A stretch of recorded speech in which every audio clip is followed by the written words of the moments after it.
Hello, everyone, and welcome to the In My Opinion show. I'm your host today, and I am going to give you my official title as I transition into it. I am Dr. Denise Smith Allen, and it is my extreme pleasure to welcome to our table this afternoon a wonderful woman, a phenomenal woman by the name of Dr. Traci Currie. Dr. Traci Currie, welcome to the In My Opinion show. Thank you. And Thank you so much. I am so delighted to have you here with us today. And so we're going to get right into discussing a little bit about who you are and what you're all about. So just talk to us. Who am I? That big identity question. I hail from the East Coast, so I consider home Delaware. Okay. And my family moved around a lot, but I would call home Delaware. And I also identify as Jamaican or Jamaican American. So my parents and siblings are from Jamaica, and then I'm first generation American. Okay. Born in Chicago. Went to school in the South as well as the Midwest, and found myself in Flint in 2004 teaching at University of Michigan, Flint. Okay. Yeah. What are you teaching? I teach media studies, but right now my concentrated area as of late has been performance and public speaking, or spoken word arts specifically, and public speaking. Okay. So that sounds like it's really a challenging class to, present to students. Do you find it challenging, or do you find it a lot more fun? It's my fun class. I think when they hired me in 2004, they hired me in to do production courses and film courses. And I think over a period of time, my department realized that, she does a little bit more than that. She does performances or spoken word, and she does public speaking and other comm courses. And so I think over a period of time, I had to find my niche and create my space. My space was spoken word, and I would teach a few public speaking classes, and I recognized that the classes grew in terms of students because you have to make public speaking fun for students. You have to make public speaking fun for people. Doesn't matter if they're students or not. The one thing I realize that we hear often is that public speaking is a phobia. Yes. And I recognize that too, because as a spoken word artist, I still get that churning, that nervousness, that anxious feeling when I know that I'm about to go up and I have to share for however long, whether it's one poem or a series of poems. So the whole idea of public speaking is channeling that energy and having fun with it, having fun with your audience so it can be engaging. And so that's how I treat class, is that public speaking is a conversation. That it doesn't have to be stoic and serious and suit and then the people are in front of you staring at you and you're staring at them. You can lighten the air, as some of my own mentors have said in the past. So I try to make it fun, and I'm silly in class. I think you can. I don't know if all of them think that way, but I think there's a few students who would agree that I can be silly. Okay. So with your experience in the classroom, do you find that there may be a difference as far as gender in terms of who speaks more freely or frequently? How does that work? So interesting enough, it's not necessarily, my eyes. It's not necessarily gender that I think in terms of, I noticed over the past few years that there's an increase in women in the class. So it appears to me, at least that I notice, is that there's a tendency to have more women, at least that I'm noticing in the past few years, more women than men. But it's hard to say that when it comes to who speaks more, because I'm thinking in terms of racially, culturally, like I'm just trying to think in terms of cross-culturally what students speak more, and I can't pinpoint it. I think it's really personality. And the personalities, honestly, is what makes the class. So I know that in 15 weeks we have, you have the text and you have the things that you want your students to hit as it relates to objectives, but for me, my argument, whether it's public speaking, whether it's media studies, whether it's spoken word, I allow the class and the personality of the class to craft what this course can be for 15 weeks, because that will determine whether or not it's fun, or it works for the student. I mean, in all honesty, my job is to study every learner. And so, because people learn differently, and I can't assume that everybody is on the same page. And so, yeah, so it varies, and I'm thinking of this year in terms of the 4 classes I had, specifically the 3 public speaking classes. One class was very quiet, just as a collective. And I would have them back to back. So, and I knew a few of the students in at least 2 of the classes. So I knew who to call on and who to watch. But I found that there were 1 or 2 classes where they're my talkers, and one class who it didn't matter what I did, that, it was a bit silent. So, I had to be creative. And to engage them, yes, and help them to be less intimidated, perhaps, right, of that whole process. Exactly. And to answer your question, especially as it relates to like more quiet or students who speak up, I notice sometimes like my international students, there's a growing population of Middle Eastern students who are at Flint. And they show up in the public speaking class, or particularly in my class. And so, depending, I noticed at times that, and I don't want to generalize and say all, but when I think of the collective, that a few of my students, they're because English is also a second language, right? That they're trying to grasp the full culture of the class, grasp the language, and so usually I find them to be a little bit more quiet than other students who are just like, this is what I do. This is, so it just depends. Okay. Okay. Well, it's good that you have that read, your ability to see, the differences and how maybe you can help enhance their understanding and perception and things of that nature. That is awesome. Yeah. Absolutely awesome. And you said you started doing that in 2004? Yeah, not necessarily that class. Well, I started at Flint in 2004. Okay. And my focus at the time, or at least why they hired me in, was to do production courses. It was in 2000, production and film courses, and maybe 1 or 2 media study courses. In 2007, I created the spoken word class, and I think that's when, I guess, a door opened up. And because then I could focus on students who really had a heart for spoken word. That's what my dissertation was on. And then I also could focus on identity. I'm very big on people crafting and figuring out who they are. It's a lifelong journey, right? Sure. So that 15 weeks is we're studying ourselves, and then at the end of 15 weeks, you get to tell your narrative, but in the public, to the greater community. Oh. And throughout the weeks, at least with spoken word, throughout the weeks, we may have a few gigs or a few events where they're sharing their stories or sharing poetry in the public. But the big event is 15 weeks. You've been working on 2 stories, your identity pieces. So, bring it. Okay. And that's exciting. That's exciting to see kind of like the end result of what we've been doing when it comes to studying yourself. Okay. Yeah. So is that done formally in the class, or is that done as an event where they invite people in to witness it?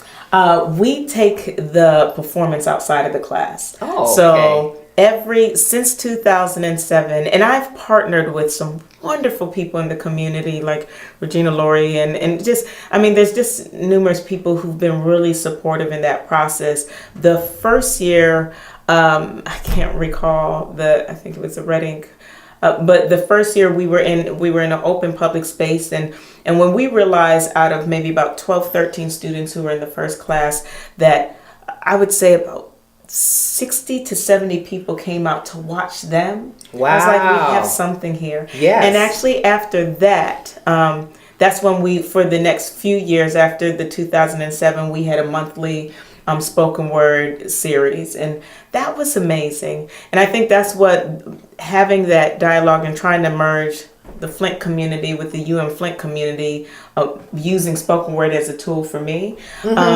I think that's why I've been able to do some of the things I've done, like the Juvenile Detention Center or speak at conferences, because spoken word, you're allowed to be who you want to be on stage. Absolutely. You can figure out your identity, and So yeah, so it's always been in the public. The last few years, 3 years, have been in the Flint Public Library, and that's been amazing. They've been wonderful when it comes to supporting the spoken word course. So yeah, awesome, yes. awesome. So is that a one-day event, or is it a couple days? I mean, how does that work out? In the term of the 15 weeks of studying yourself and working on your story or your narrative in the class, I always have the dates already set in stone with the people that I work with in terms of the library.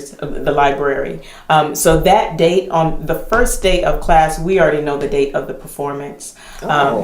And so it's one day. And so I prep the students to realize that, look, we're working towards the end goal is this big performance. You can invite your whole family. You can invite whomever you want to invite. Okay. But it's going to happen. Like, it's going to happen. So all right. Yeah. Okay. So it's great. So do they have perhaps maybe what I would call a dress rehearsal, if you will, just a chance to say, this is what I'm going to do maybe tomorrow or next week. Right. And this is how. Okay. Great question. So I try and use each class, depending, especially 8 weeks in. There's always a rehearsal in terms of they're always practicing their poems or their stories in the class, outside of the class. Mm-hmm. So in the 15 weeks, especially once we get past the 8-week mark, or what I consider like the halfway mark, I try and start putting gigs in the outside, and it could simply be that I hear about something and someone needs a poet or two, or they invite the class to come in and share some poems. So those are their practices, their opportunity to practice their poems and their stories. Right before the event, about a week or two, I treat those as the full rehearsal. So in some sort of space, whether it's in the classroom or in another space. So this year, the week before the actual performance event in the Flint Public Library, we did a round of their Identity One poem in Totem Bookstore. And they were really kind enough to like open this space so that they could share. We just, we had fun. We were like, class is not in class. Because sometimes you have to break down those academic walls, remove the four walls and say, let's go somewhere else, where people may kind of wander in and wander out.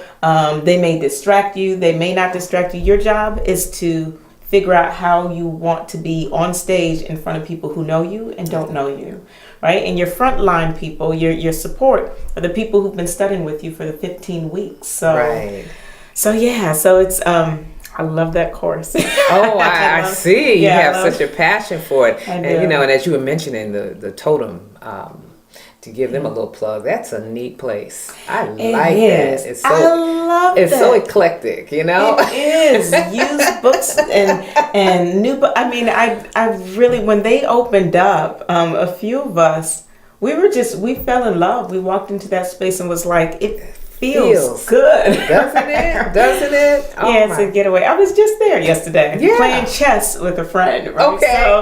So that's the thing. You can play games, and I love that they have a little DJing on Fridays, and sometimes they have an open mic. So it's a warm space. It's a good space. Absolutely. Yeah. Absolutely. You're right. Good plug.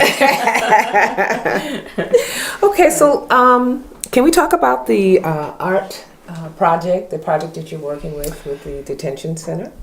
Yeah, we could talk about it. Specifically my part. These are one of those moments where the managers and the directors and the people who are, I almost really wish they were here so I don't miss anything, but Shelley Spivak and Steve Hull, and I mean there's a lot of players in this. Colette, there's quite a few, but it started in 2011, and as it relates to me specifically, I was asked to come on board and create a workshop, co-facilitation with the youth in GVRC, Genesee Valley Regional Center. The year that we started, it was myself, James Thigpen, and myself. So JT was at Flint, and a matter of fact, oddly enough, and I say oddly enough because I don't see him as this. He was a former student of mine, but now when I look at him now, he's a colleague, he's a friend. So, but just knowing his passion, knowing the way he operated, knowing that he was in the spoken word class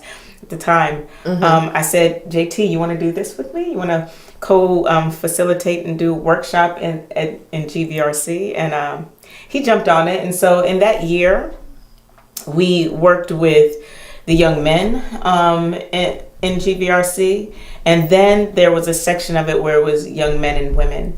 So it was a trial run. It was like, does this work? Does spoken word work as a way of addressing certain skills and life skills and identity and learning to speak up and all of those things?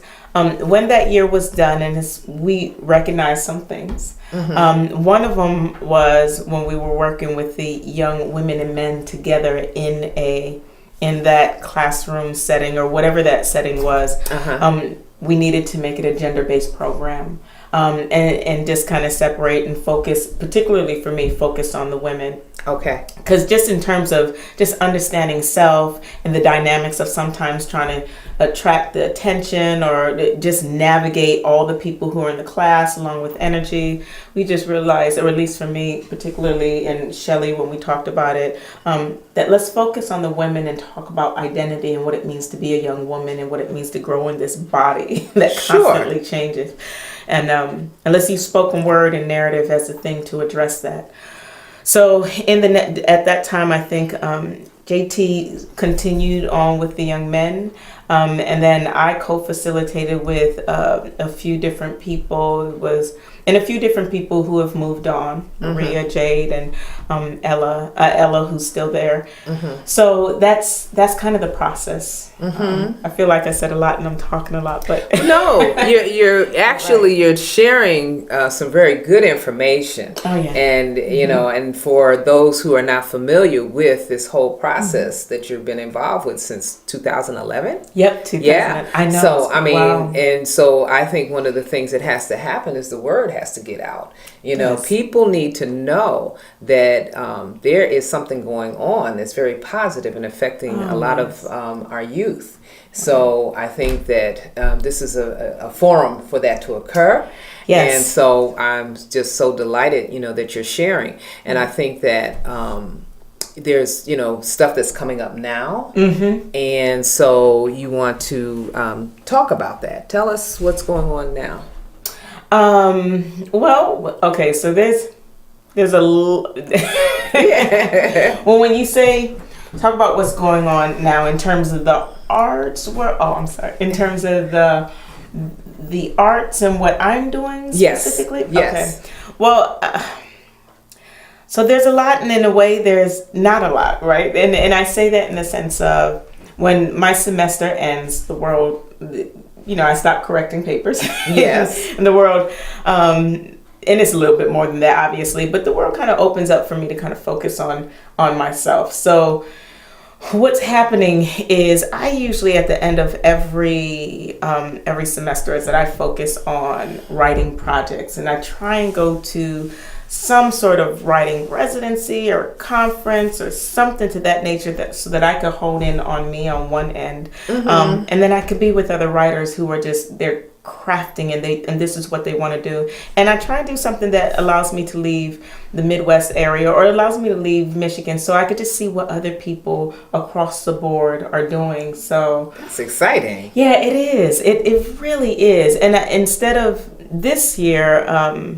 This year's actually different because I'm actually going home to be with my family on the East Coast, but particularly my mom and my aunt. We're gonna go to Jamaica, and it's been a long time since my mother's been home. Okay. Actually, my mom and her sister have been home, so this is kind of like a very warm, loving, familial space for me to go to Jamaica and see their home, right? To see what that looks like, and I feel like that's my writing project for this year. So that's really what's happening with me in particular. In the past, writing projects I've done like the co-rate. I mean, there's so many. The Cuba writing programs. There's just so many writing programs and so many opportunities when it comes to writers wanting to connect with other writers. And Well, tell me about one of them, because it's a beautiful thing that you're going to be going back to your familiar ancestry, Yes. homeland, and Yeah, all that yeah, other yeah. good stuff. Right. And I'm sure you'll, be, just getting all this spirit, and you're going to write some Yes. wonderful things. But did you mention something about, was it Cuba? Did you say Cuba? Oh yeah. So last year, I think I took a year, a leave of absence.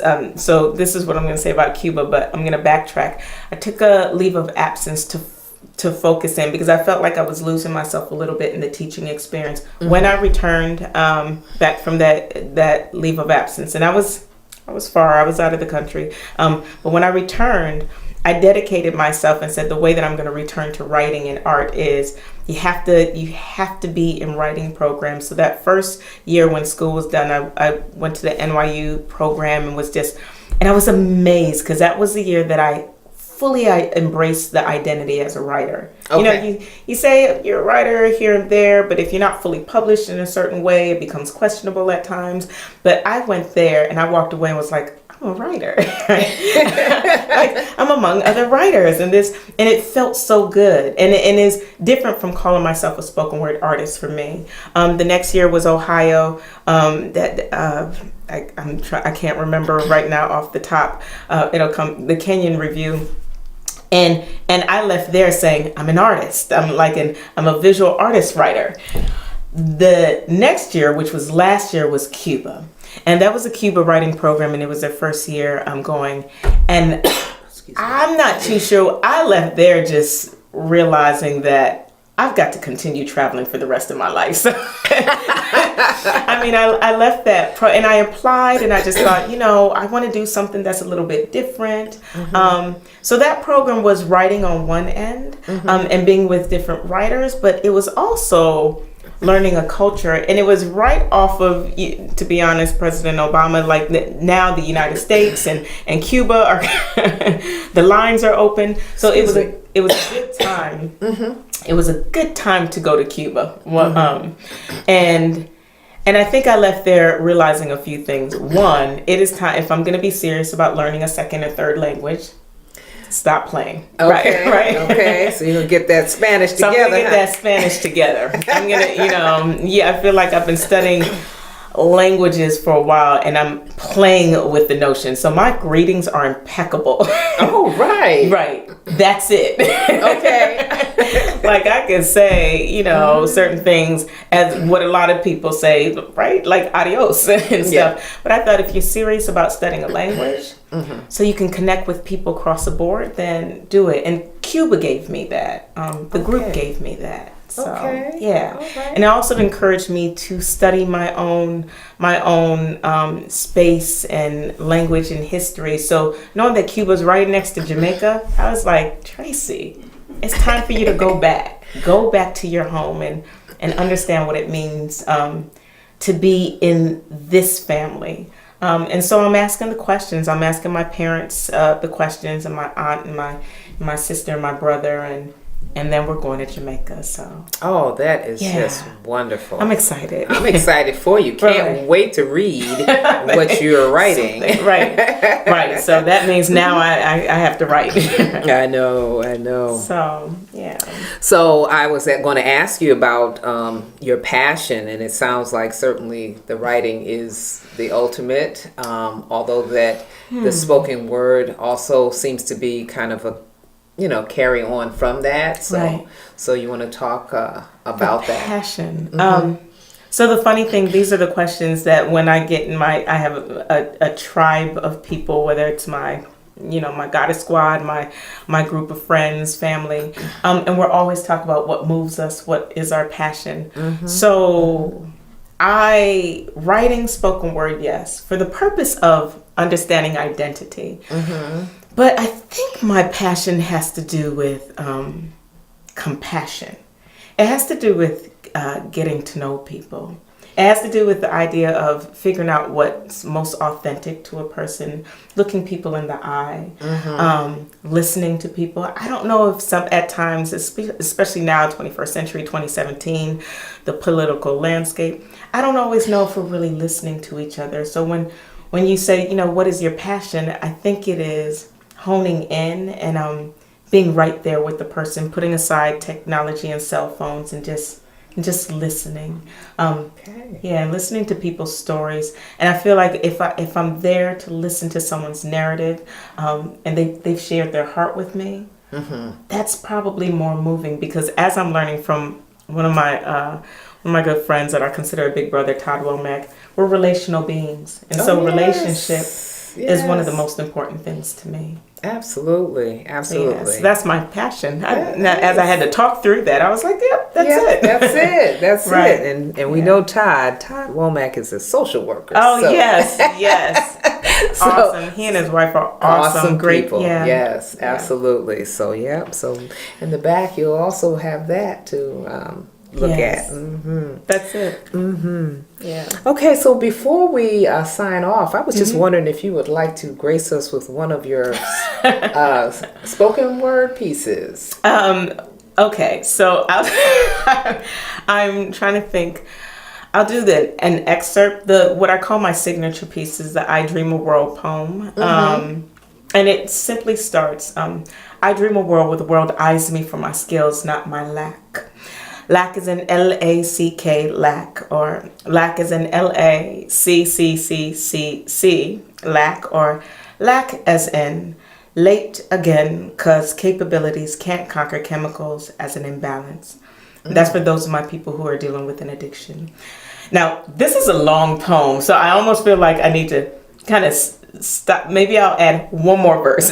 Okay. I dream a world where 2 + 2 does not equal 4, but rather equals 8, as in let's look past the problem so that we can begin to create the solution. All I'm saying is this. I dream the same dream that was dreamt before I was even thought of as a seed. Blossomed into a vine is in my vision of loveliness, because that's what each and every one of you, usually when I'm in the audience, one of you are to me. You're a dream that I dream, that you dream, that they dream, that we dream together forever, always without end. So let it be said, Ashe and Amen. Amen. Oh, that was beautiful, beautiful. Well, I'm going to have to be somewhere where I can see you perform that. Oh, thanks. Thank you. Well, you know what? This has been a wonderful conversation. Yes. Absolutely wonderful. I know our audience has benefit from hearing about you and what you're doing in academia and what your plan is for the future. I am so proud of you. You are a phenomenal woman, and I look forward to reading and just seeing you in various spaces, as you say, spaces and places. Thank you. I appreciate it. I'm humbled. Okay. Thank you for having me. So at this time, we're going to bring the In My Opinion show to a close. It has been wonderful. We want to thank our viewers. We want to thank all of you who have been supportive, and we look forward to doing more shows of this caliber and bringing on persons like Dr. Currie. And before we sign off, we just want to tell each and every one of you to remember to stay focused.